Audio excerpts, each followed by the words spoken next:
चुनाव का दौर है। बार बार प्रधानमंत्री जी और गृह मंत्री जी को, उनके अध्यक्ष को जाना पड़ता है, क्योंकि एक बौखलाहट, एक डर का माहौल है। लेकिन भारतीय जनता पार्टी लोगों में डर का माहौल पैदा कर रही है। जम्मू सूबे में एक दहशत का माहौल पैदा कर रही है कि अगर कांग्रेस या एनसी की सरकार आई तो जहां क्या होगा और किस तरह की बातें वो करते हैं, और आतंकवाद का दोबारा आना होगा।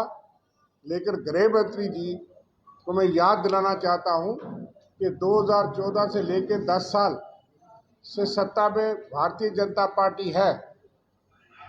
पीएम मोदी जी और अमित शाह जी जम्मू कश्मीर को चला रहे हैं। खास करके 2019 के बाद जम्मू कश्मीर को डायरेक्टली गृह मंत्री अमित शाह जी देख रहे हैं। आतंकवाद के खात्मे की बड़ी बड़ी लंबी बातें पहले भी की थी। उन्होंने कहा था कि फोर्सेस के हाथ बंधे हैं, हम आएंगे, खोल देंगे, आतंकवाद का खात्मा होगा। लेकिन रिकॉर्ड बताता है कि इस दशक में पिछले 2 दशक सबसे कम आतंकवाद 2013 में था, जब यूपीए की गवर्नमेंट वहाँ थी और जम्मू कश्मीर में कांग्रेस नेशनल कांग्रेस की सरकार थी। आंकड़े बताएंगे, लेकिन मैं सिर्फ 100 दिन के आंकड़े बताता हूँ, क्योंकि आज वो यहाँ हैं। 2 दिन पहले प्रधानमंत्री जी जिस जिले में थे उसके पड़ोस में, और जिस जिले में आज गृह मंत्री गए थे वहाँ 2 दिन पहले ही 2 जवान हमारे शहीद हुए, 2 जख्मी हुए। किश्तवाड़ जिले बनी के अंदर अभी भी सर्च अभियान और रिपोर्टर चल रहा है। 2 हमले इसी 4 दिन में हुए। प्रधानमंत्री जी ने तो एक आंसू नहीं बहा जो किश्तवाड़ में हमारे शहीद हुए या जख्मी हुए। लेकिन जिस जिले में आज अमित शाह जी हैं, उनको याद दिलाना चाहता हूं कि 2 दिन पहले ही वहां आतंकवादी हमला हुआ है। पिछले 100 दिन का अगर रिकॉर्ड देखें, 27 मिलिटेंट अटैक कल तक हुए थे। 21 जवान हमारे शहीद हुए 100 दिन के अंदर, 29 जवान जख्मी हुए, घायल हुए, 15 सिविलियन शहीद हुए, 47 सिविलियन जख्मी हुए। ये 100 दिन का रिकॉर्ड है आपकी सरकार का। अमित शाह जी, इस पे जवाब दीजिए कि जम्मू कश्मीर को आपने क्या वादा किया था, जम्मू कश्मीर में आतंकवाद के खात्मे का वादा किया था। लेकिन जम्मू सूबा जो पिछले 2 दशक से शांत था, इक्का दुक्का वारदात होती थी। लेकिन आप बताइए कि पिछले 3 साल का भी जरा आंकड़ा देखते हैं। एक पिछले 3 साल में 119 हमारे सिक्योरिटी फोर्सेस के जवान जो है शहीद हुए हैं, और इनमें से जो 40% शहादतें हुई हैं वो जम्मू डिवीजन में है, जम्मू सूबे में, जो कि पिछले 2 दशक से शांत था, इक्का दुक्का वारदातें होती थी। आपके दौर में आतंकवाद जम्मू में पनपा है। कश्मीर में भी सिलेक्टिव और टारगेटेड किलिंग्स आपने देखी है।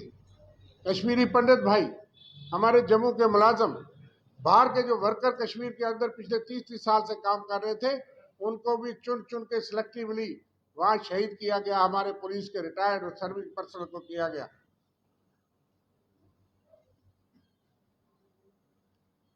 पुंछ, राजौरी, कठुआ, रियासी और उधमपुर में 2021 के बाद 51 से ज्यादा जो हमारे सिक्योरिटी पर्सन हैं वो शहीद हुए, जो कि पिछले 15 साल के डाटे में हाईएस्ट है।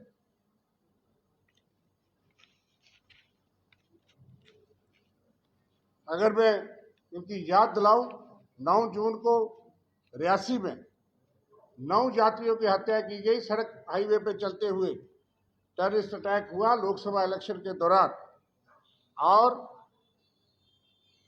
एक एयरफोर्स के कन्वॉय पे पुंछ में हमला किया गया, जिसमें 1 जवान शहीद हुआ और 4 जवान जो है जख्मी हुए।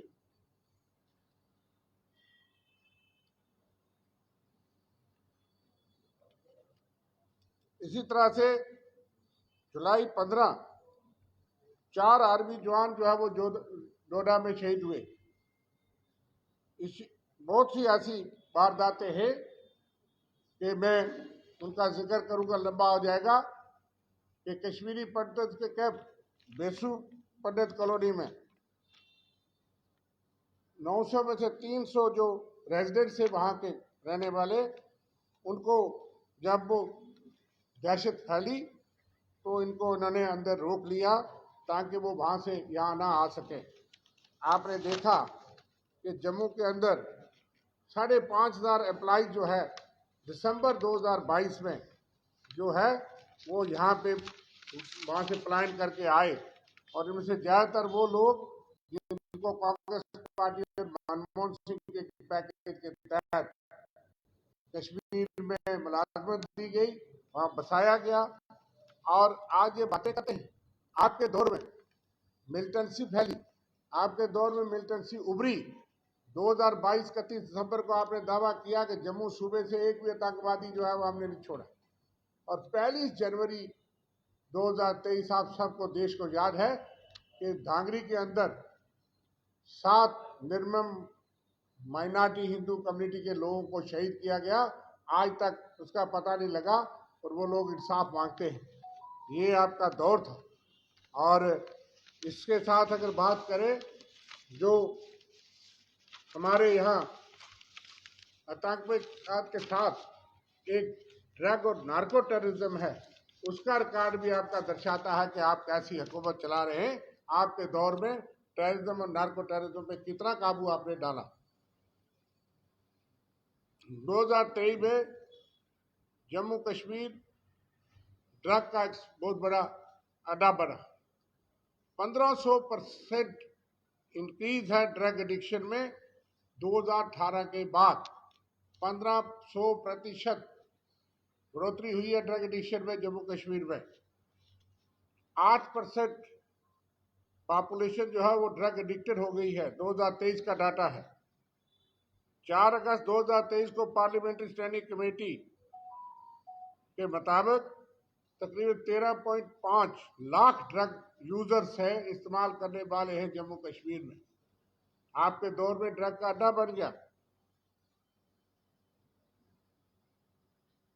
18 से 75 साल के ग्रुप में 11,80,000 ड्रग का इस्तेमाल करने वाले हैं। ये standing committee on social justice and empowerment जो है उसका अगस्त 2023 का डाटा है। आप अनएम्प्लॉयमेंट में जाएंगे, उसका हाल बुरा है। सबसे हाईएस्ट रिकॉर्ड है अनएम्प्लॉयमेंट का 45 साल का जम्मू कश्मीर में। महिलाओं की अनएम्प्लॉयमेंट देश में अव्वल दर्जे पे है जम्मू कश्मीर में।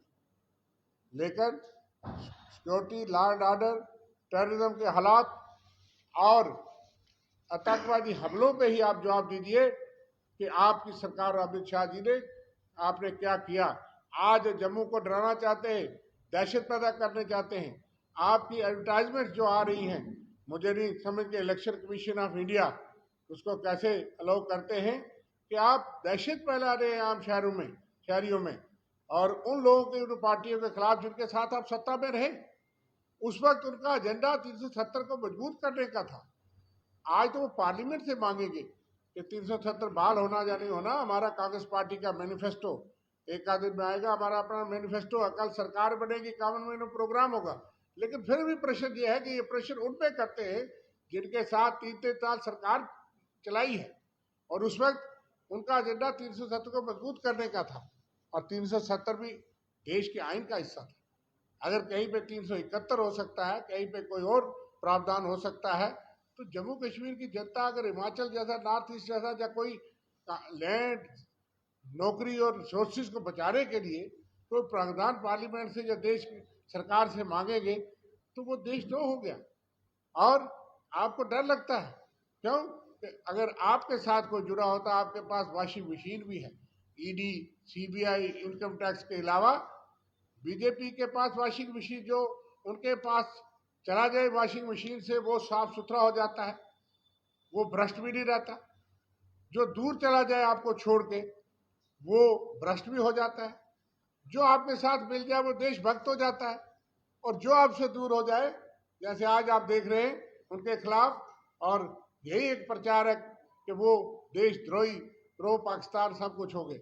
आज कौन कौन से लोग, कौन सी ताकतें जिनके साथ आपके साठगांठ हैं, वो कौन लोग थे जिनके साथ आपने पीछे साठ, उनकी पृष्ठभूमि क्या रही है, ये तो भाजपा जवाब दे। आप सत्ता के लिए किसी के साथ भी जुड़ जाएंगे और दूसरे को मेन स्ट्रीम पार्टी तो गठबंधन करते हैं तो बहुत बड़ी परेशानी है, बौखलाहट है। और आप सत्ता सरकार बनाने का प्रयास करते हैं, 90 सीटों पे तो आपको कैंडिडेट नहीं मिले। इतनी सीटें जब चरम सीमा पे आपने पोलराइजेशन की, सब वादे किए, 15-15 लाख देने के वादे किए, 2-2 करोड़ नौकरी देने के वादे किए, आपको तब भी 25 ही सीटें मिली। आज किस बलबूते पे आप, कौन आपके सहयोगी होंगे, कौन आपके लोग हैं जिनके साथ आपका सहयोग होगा, कि जिनके साथ आप सरकार बनाने के दावे करते हैं? ये तो जरा भाजपा बता दे कि क्या आप 50+ अपने बलबूते पे ले सकते हैं? ये तो जनता जानती। पार्लियामेंट में आपका किसके साथ साठगांठ था? आज जिस तरह के लोग हमें देखता है, पब्लिक परसेप्शन है, और एड्स जो अखबारों में दी जा रही है उसमें कई तरह की बातें कि आतंकवाद आ जाएगा, मंदिर सुरक्षित नहीं रहेंगे। आज गृह मंत्री जी कहते हैं कि वहाँ जो सबसे प्राचीन प्रसिद्ध हमारा देवी का स्थान है, कि अगर इसको बचाना है तो आप हमें वोट दो। क्या ये धर्म के नाम पे जो है वो वोट की अपील नहीं है? और इलेक्शन कमीशन से मैं अपील करूंगा वो संज्ञान लें। इस किस्म का अपील करते हैं और इस किस्म की बातें करके आप लोगों में दहशत और डर और भय और भ्रम फैलाना चाहते हैं। आइए बताइए क्या किया विकास पे, क्या किया आतंकवाद पे, क्या किया ड्रग को रोकने के लिए? आपके दौर में तो जम्मू शराब का अड्डा बन गया जो सिटी ऑफ टेम्पल्स था। आपके दौर में महाराजा की उस रियासत को आपने खत्म किया, अपमान किया, कि जिस डोगरा रियासत को उन्होंने बनाया, डोगरो शासकों ने बनाया, महाराजा हरि सिंह के कानून को आपने खत्म कर दिया। स्टेट सब्जेक्ट कानून उन्होंने लागू किया था, आपने अपमान किया उनका, और आपने जम्मू कश्मीर की खूबसूरत रियासत को 5 साल से ज्यादा हो गया कि छीन लिया, अधिकार छीन लिए, और वो कानून जो महाराजा ने दिए थे उनको छीन लिए। 10 साल तक सड़कों पर जो प्रोटेस्ट करते रहे, आपने वादे किए थे, उनकी छुट्टी के लिए आपको 10 साल लगे, वो डंडे खाते रहे। उन लोगों के लिए क्या क्या यहाँ ऑर्डर नहीं निकले। जम्मू की जनता ने संघर्ष करके, उनको हम अपील करते हैं, सल्यूट करते हैं, तो आपने छुट्टी दी। आप तो 10 साल से सरकार में थे। आज आप ये बातें कहेंगे, लेकिन हमारी पहचान, हमारी आइडेंटिटी, हमारा स्टेटस, हमारे अधिकार आपने बंद करके लोगों को जो है वो छीन लिए। और वापस देने की बात सिर्फ धोखा है। चुनाव से केवल 1 महीना पहले आप जानते हैं कि जो अधिकार चुनी हुई सरकार के पास होने चाहिए, वो सारे अधिकार एक शख्स को लेफ्टिनेंट गवर्नर के नाम रखे, ताकि आप रिमोट कंट्रोल से दिल्ली से सरकार चला सके। चुनी हुई सरकार के पास ट्रांसफर की पावर भी नहीं होगी। स्टेट की बात तो दूर है, आपने वादा किया था ये चुनाव स्टेटहुड के अंदर होना चाहिए था, लेकिन आपने और अधिकार छीने 1 महीना पहले। आप जम्मू कश्मीर के लोगों को वंचित रखना चाहते हैं जमहूरियत अधिकार से। उनके चुने हुए नुमाइंदे उन पर सरकार ना चलाएं, उनके चुने हुए नुमाइंदे उनके बातें ना सुने। आज जो आपके जुमला पत्र है, उसके माध्यम से जिन लोगों के लिए आप वादे कर रहे हैं, उन्होंने 10 साल लाठियां खाई हैं।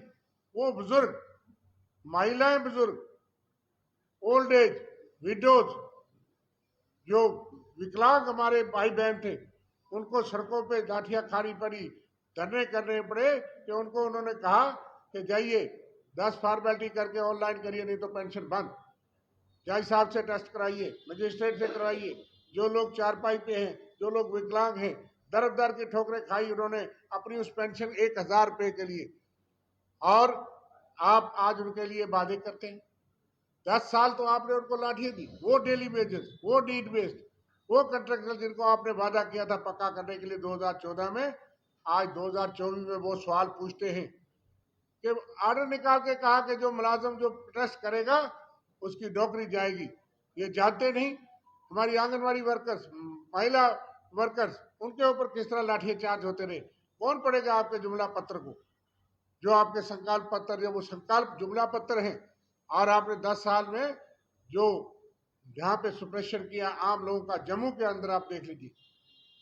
बड़े बड़े दावे करते हैं स्मार्ट सिटी के। एक बड़ी अखबार में कल खबर थी कि 250 hand pump Jammu smart city, so called smart city में 250 में से 120 हैंडपंप खराब हैं। बिजली टैक्स लगाओ, स्मार्ट मीटर लगाओ, पानी टैक्स लगाओ, टोल टैक्स लगाओ, रोड टैक्स लगाओ, ट्रांसपोर्टर पे टैक्स लगाओ, कौन सा तबका बचा है? और मैं आपको बताऊं, घोषणा पत्र इसी वक्त में हमारा जारी होगा। जम्मू के लिए एक बहुत बड़ी घोषणा है, जम्मू कश्मीर के लिए, कि दरबार मूव जो 150 साल प्रैक्टिस थी, जम्मू की इकॉनमी उस पर थी। आज ट्रेन हमने कटरा तक पहुंचाई थी, 1 महीना 8 दिन के बाद मोदी जी रिबन काटने आए थे, उनका अधिकार है, लेकिन 1 महीना 8 दिन में ट्रेन नहीं पहुंच सकती, वो मनमोहन सिंह जी की देन थी। और Nashri tunnel, 9 kilometre tunnel Manmohan Singh ji की देन थी, चाहे आप उसका नाम जो भी रखो। हाईएस्ट ब्रिज यूपीए ने बनाना शुरू किया था, कंप्लीट होते वक्त लगता है। 12 तक ट्रेन बनाल से किसे पहुंचाई थी? हाईवेज के प्रोजेक्ट किसे बनाए? इसलिए जो प्रोजेक्ट शुरू होता है उसको समय लगता है, लेकिन जम्मू की इकॉनमी बैठ गई, क्योंकि सारे यात्री सीधे माता वैष्णो देवी जाएंगे, कश्मीर जाएंगे। 40,000 के करीब फैमिलीज आदान प्रदान करती थी, यहाँ आते थे, लोगों के घरों में रहते थे, सोशल इंजीनियरिंग होती थी, सोशल कल्चरल एक्सचेंज होता था। लेकिन आपने वो बंद करके जम्मू की तजारत और सोशल एक्सचेंज और कश्मीर के टूरिज्म को धक्का दिया। उसके लिए बहाली के लिए कांग्रेस पार्टी ऐलान कर रही है, और इसलिए आज बार बार बड़े बड़े दावे, और जहाँ पे कहा जाता है रोजगार की बात का जवाब दीजिए, लोगों के साथ जो आपने ट्रीटमेंट की उसका जवाब दीजिए, आतंकवाद में आप विफल क्यों रहे उसका जवाब दीजिए। और आपके दौर में ये तो डर लगता था कि चुनाव होगा भी कि नहीं होगा, लेकिन आज जो स्थिति देखने को मिल रही है, आतंकवाद के बीच, गोलियों के बीच, उसके उनके कानों तक नहीं पहुंची, और वो दावे करते कि हमने हालात सामान्य कर दिए, दूसरी सरकारें आई, सब सरकारों ने यहाँ आतंकवाद को क्रश करने के लिए, रोकने के लिए इकदाम उठाए, लेकिन आपके वादे खोखले निकले, दावे खोखले निकले। जो आंकड़ा बताता है, जो जम्मू के सब पत्रकार जम्मू कश्मीर के जानते हैं, इसलिए उनको ऐसी बातें करने से जम्मू से माफी मांगनी चाहिए कि हम आतंकवाद पे काबू नहीं डाल सके जम्मू कश्मीर से, कि हम विकास की बातें जो करते हैं, स्मार्ट सिटी का हाल देख लीजिए। आपने मेट्रो सिटी की बात की थी, वो कहाँ है मेट्रो सिटी? पार्लियामेंट में जो मेंबर पार्लियामेंट वो कहते थे विजयपुर पहुंच गई है, कुछ उन्होंने ऐसा बयान दिया था। तो रिकॉर्ड में नहीं, ग्राउंड पे देखिए उतर के। ब्यूटिफिकेशन प्रोजेक्ट जम्मू का जो हमने शुरू किया था, जो 75% कंप्लीट था, लेकिन उसके बाद आपको 10 साल तक अभी वो मुकम्मल नहीं हो सका, और तवी श्री की और जम्मू के टूरिज्म की बात करते हो। खूबसूरत जगह है, उनको भी नजर आई आज, लेकिन आपने 10 साल में उन खूबसूरत जगहों के लिए क्या किया ये बताइए। लेकिन सबसे बड़ी बात यह है कि जम्मू कश्मीर आतंकवाद ग्रस्त, और आतंकवाद का चरम सीमा पे इस वक्त जम्मू सूबे में होना बड़ी गंभीर बात है। यहाँ लॉ एंड ऑर्डर की सिचुएशन आपने देखा, 2 दिन पहले एक दंपति को घर में जो है वो शहीद मार दिया गया, तो वो बातें आपके जहन में क्यों नहीं आती, उसका जवाब क्यों नहीं आता? तो गृह मंत्री जी यहाँ आए हैं, उनको जो जवाब दे के जाना चाहिए जम्मू कश्मीर की जनता को, कि आतंकवाद क्यों बढ़ा, कैसे बढ़ा, आपको डर क्यों लगता है, लोगों को क्यों डराते हो? लोग जानते हैं यहाँ कांग्रेस और नेशनल कॉन्फ्रेंस बड़े दौर में रहे और आतंकवाद का मुकाबला किया। हमारे वर्कर्स, हमारे लोग हजारों की तादाद में शहीद हुए, उन्होंने आतंकवाद का मुकाबला किया। इसलिए ये एडवर्टाइजमेंट्स और ये इस तरह की बातें कह करके वो दहशत और गुमराह करना चाहते हैं, भ्रम फैलाना चाहते हैं। देश के लिए, देश के संविधान के लिए, यहाँ की जमहूरियत के लिए, यहाँ के भाईचारे के लिए, आतंकवाद के खात्मे के लिए और अलगाववाद के खात्मे के लिए हमेशा कांग्रेस पार्टी शहीदों की पार्टी है। यहाँ 2 प्रधानमंत्री, मुख्यमंत्री शहीद हुए हैं, और ऐसे ऐसे आप शब्द राहुल गांधी जी के लिए, जिनके आपके सांसद और आपके लोग कहते हैं, जो शर्म आनी चाहिए, जिनकी दादी, जिनके पिता इस देश के लिए शहीद हुए, और आपके अंदर ऐसी सोच के लोग हैं जो तमाम मर्यादाएं लांघते हैं और इस तरह की बातें करते हैं। देश इसको पसंद नहीं करता, आपने बहुत कर लिया गुमराह, लेकिन हम ये चाहते हैं कि पॉजिटिव एजेंडे पे इलेक्शन लड़ने का प्रयास करें भारतीय जनता पार्टी और मुकाबला करें।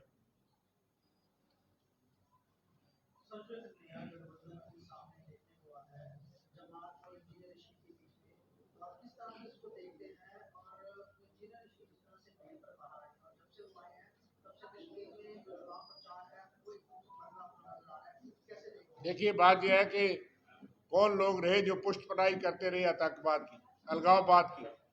ये भूमिका आप सबकी जानते हैं।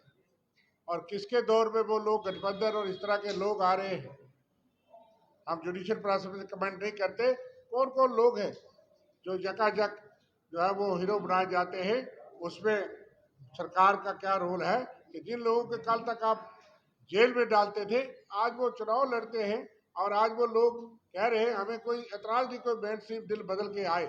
लेकिन क्या भरोसा है कि जिन लोगों ने आज तक जो रोल प्ले किया है, आज वो फिर एक नई शुरुआत ना हो जाए, अलगाववाद आतंकवाद की कश्मीर में एक नई चुनौती ना हो।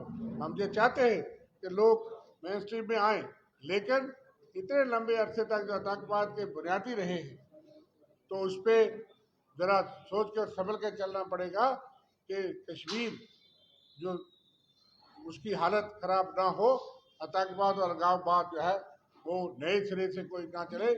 हम उस चीज़ को रोकेंगे कि यहाँ आतंकवाद अलगाववाद जो है उसके साथ डट के लड़ने के लिए हम सब के साथ हैं। हम फौज सिक्योरिटी फोर्सेस के साथ हैं। आतंकवाद अलगाववाद पे कोई कंप्रोमाइज नहीं। लेकिन आपने जिन लोगों को रोका, आज आप यही समझें कि कौन आपके सहयोगी है, आपके कौन साथी हैं, उसके लिए तो खुलासा करें। हम तो दो पार्टियां, मेन स्ट्रीम पार्टियां, सामने सीट शेयरिंग करके लोगों से पास गए हैं, तो गुप्त समझौता नहीं है।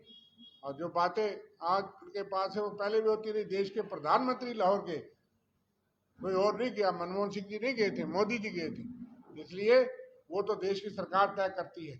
जब कॉमन मिनिमम प्रोग्राम बनेगा, सरकार बनेगी, इन सारी चीज़ों का हम जो है वो हम देखेंगे। हमारा अपना मैनिफेस्टो, अपना फिलासफी, अपनी आइडियोलॉजी, अपनी विचारधारा है, उस पर कोई कंप्रोमाइज़ नहीं है। लेकिन बुनियादी चीज़ों पे लोगों को गवर्नेंस देनी है, यहाँ लोगों को हुकूमत देनी है 10 साल के बाद।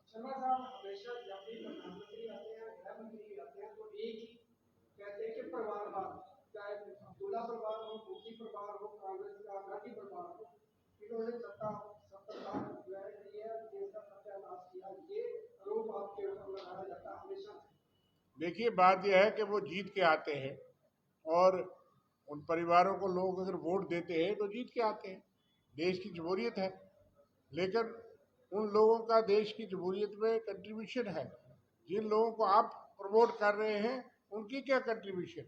जो कोई जीत के आएगा देश के अंदर, भाजपा में भी कई लोग हैं इनके अपने लोग, जो एक बैट बॉल भी कभी नहीं पकड़ा, लेकिन वो परिवार आराम से बैठे हैं, उनको बड़े बड़े पदों पे उस पर पूछा नहीं जाता। जो मंत्री यहाँ ज़्यादा बोलते हैं, क्या वो परिवारवाद के नहीं है जो हिमाचल से आते हैं?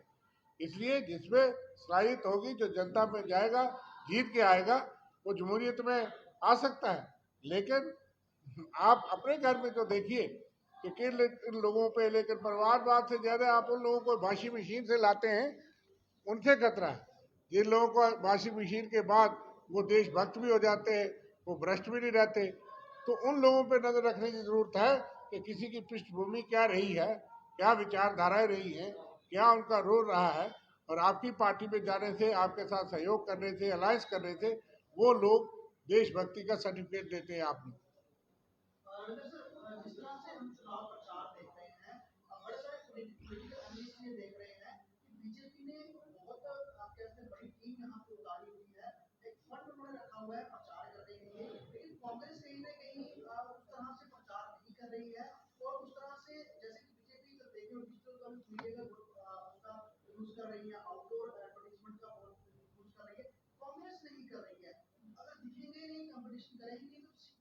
देखिए, सत्ता में हैं वो, और उनके पास होटल भी खुले हैं प्रेस के लिए। हम तो इस दफ्तर में करते हैं। उनके पास दल बल है, सारे बल हैं, और इसलिए जो साधन आपने ठीक कहा, जो बीजेपी को 10 साल में जो साधन है वो आपको 70 साल में नहीं हो सके। फिर जो हमारे अकाउंट है वो भी फ्रीज किए थे।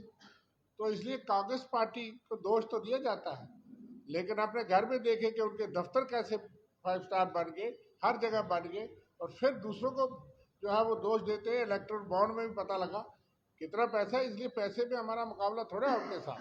हम मानते हैं कि हम जो है वो आम दफ्तरों में इस तरह से करेंगे, प्रयास तो करते हैं, लेकिन उनमें एक डर और दहशत और बौखलाहट है कि सारा चुनाव लड़ने के लिए सारा पैराफर्नीलिया और सारे लोग यहाँ प्रचार के लिए आएंगे। अगर काम किए हों तो इतना भागदौड़ करने के लिए बड़े बड़े नेताओं को क्या जरूरत है? तो उसका डर बताते हैं कि उनको डर है हार का।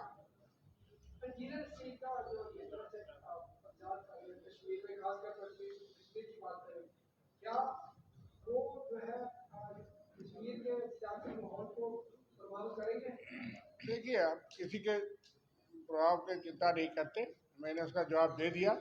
लेकर जो भी मैदान में आए उससे मुकाबला करेंगे चुनाव, लेकिन हम दहशत फैला के नहीं।